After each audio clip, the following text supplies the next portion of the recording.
Hi, this is Billie Geena Hyde, and this is SEO in 2023.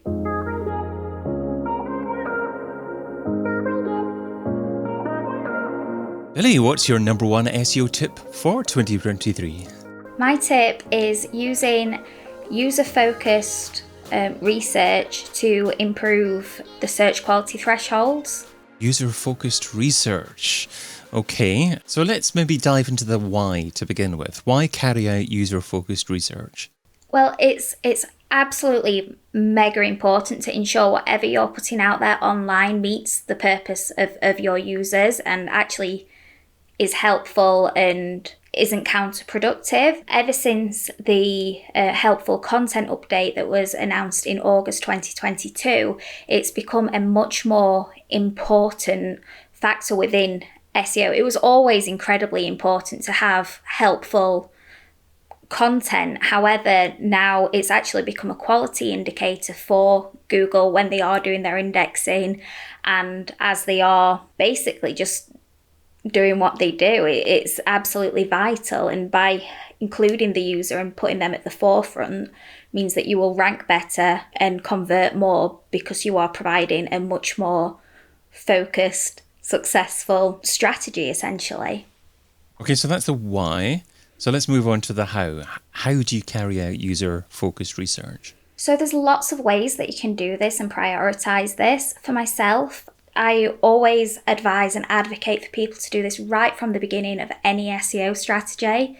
So when you are doing that keyword research, you need to add a few extra steps right there at the start. So let's say you've got to the point where you've got a big list of keywords that you are wanting and considering targeting, and you are nearly at a point where you're going to start mapping them to the pages of your site. So we've got past the point of search volumes. We know the keyword difficulty and anything else that you might look at, but we can't just then map the keywords to the pages. That is not enough to ensure we're doing something helpful. What we need to do is manually go through all of those keywords. We need to actually search them. You'd be surprised how little some SEOs actually search for the keywords that they wanted to target. We need to ensure that those keywords are actually in line with what your page offers, what you offer, and what's actually there in search. So are you seeing a lot of blog posts, product pages? What SERP features are there? You need to factor all of this in before you make a decision and start that mapping process. And by understanding that search landscape, you'll be able to create a much more specific and factored in strategy. And also you'll start to realize that maybe search volumes don't necessarily matter all that much, because Google and other tools that do monitor search volumes can't always provide a full set of every single search term and give a search volume for this. This is something that Google has said themselves that they don't, that it's not something feasible to do. So sometimes they'll show you a search term that has a 0 search volume. Then if you do use tools to actually look at the traffic that the pages that rank for those get, actually they do provide a lot of traffic.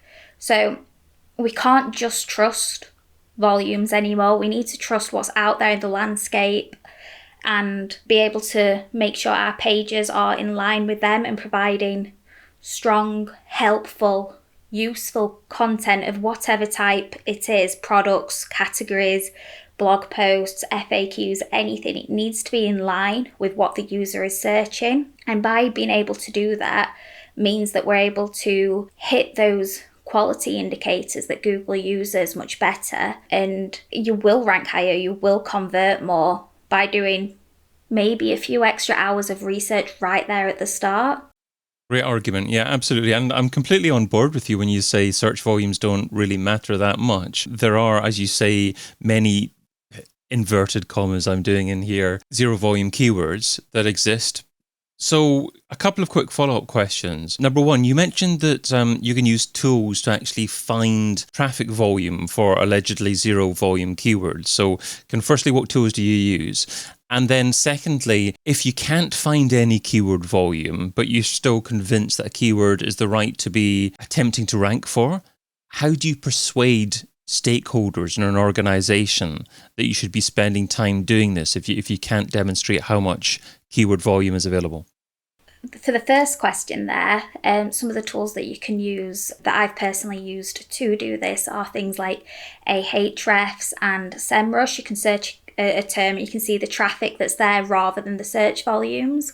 And there's some search terms that I've seen where it's adamant there's no search volume, but if you actually click into them and look at the data, they're actually bringing in traffic of like hundreds to thousands of clicks. So having that data, that will help convince stakeholders that it is something worth trying to achieve. However, I understand that that's not always enough. A stakeholder most of the time will see a search volume of 0, and because they're not SEOs will be like, what is the point then? And it becomes a bit of an uphill battle. How I would recommend that is do that research, find something that feels like a really good avenue for you to try, and just maybe do it on 1 or 5 pages to start with. And when that is actually bringing in organic traffic, say, look, we've spoke about this once, we have done it in a very small scale alongside of the wider work we've been doing, and we actually are seeing results. So let's make this more widespread. Let's invest a significant amount of time into this, because search volumes these days are becoming less and less relevant, and we can see the proof. And having data and proof will always give you the tools that you need to convince somebody. If they're dead set against it, you're never going to win, but you really do need to try. Yeah, I love that idea to persuade stakeholders. You're never necessarily going to persuade them to commit to, say, a 6-month project to begin with. But if you can have a small trial to demonstrate your hypothesis to begin with, to show them actually, even though this tool says 0 search volume, it's going to bring in this level of success. And because I've really had to think about, researched the level of users, the type of users that this type of keyword phrase is likely to bring in, is going to convert better as well. Talking about users, I suppose the optimum way of determining who your users are and what they want is to actually have a conversation with them. Do you ever try to do that? Do you ever advocate doing that, having real live conversations with prospects or customers? Absolutely, especially when many moons ago I worked in-house as an SEO, and the opportunity was much easier than what you may be offered as an agency SEO. But for in-house, you have so much access to actually communicate with customers, and if your business is very community focused and based, that's a really good way to actually reach out to people and get to know them a bit better.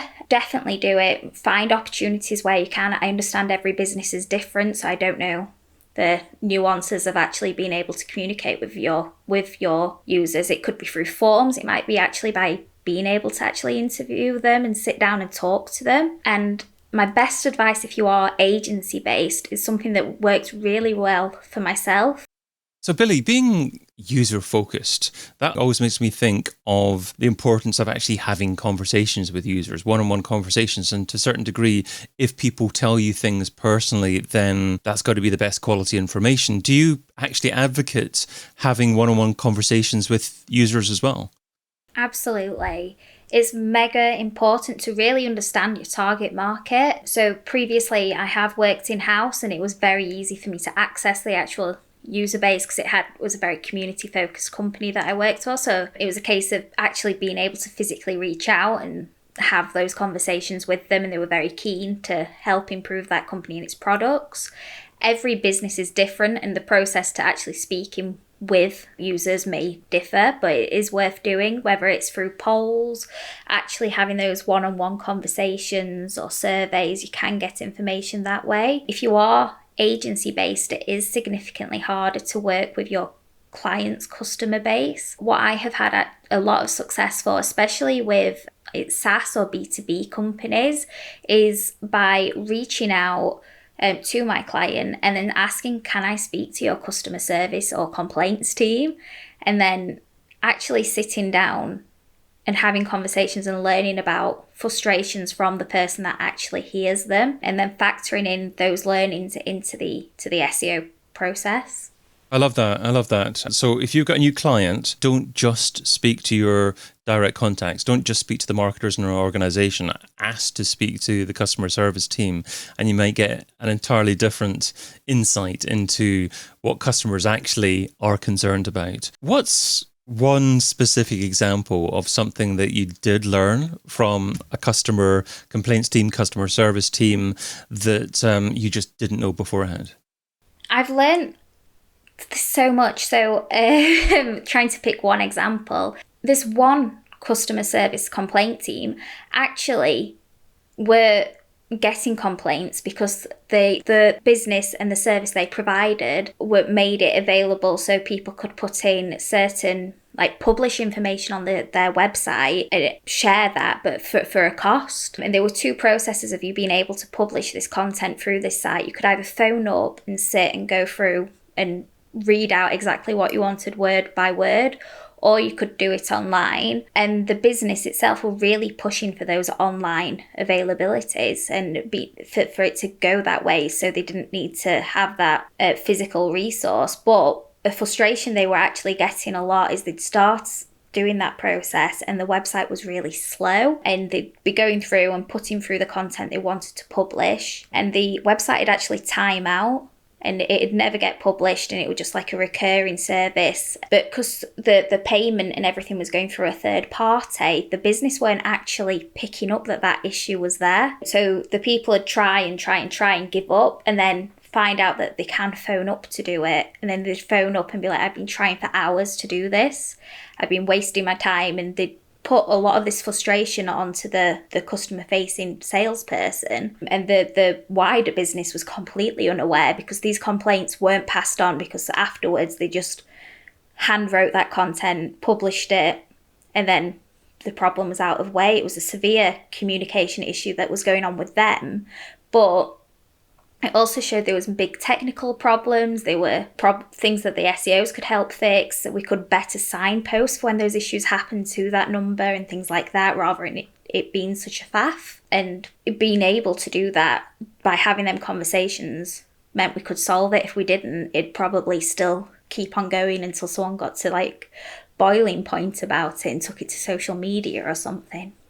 Great example. And I tell you what, this demonstrates that an SEO can greatly assist with many other areas in the business as well. It's not just about using customer service, using customer complaints team to figure out new keyword opportunities. It's actually taking the data that you have from the searches that you know people do for the business, and then having a meeting with product development and showing them that these are searches that people are actually doing at the moment. These are things that people want, perhaps this should be on the product roadmap for the future.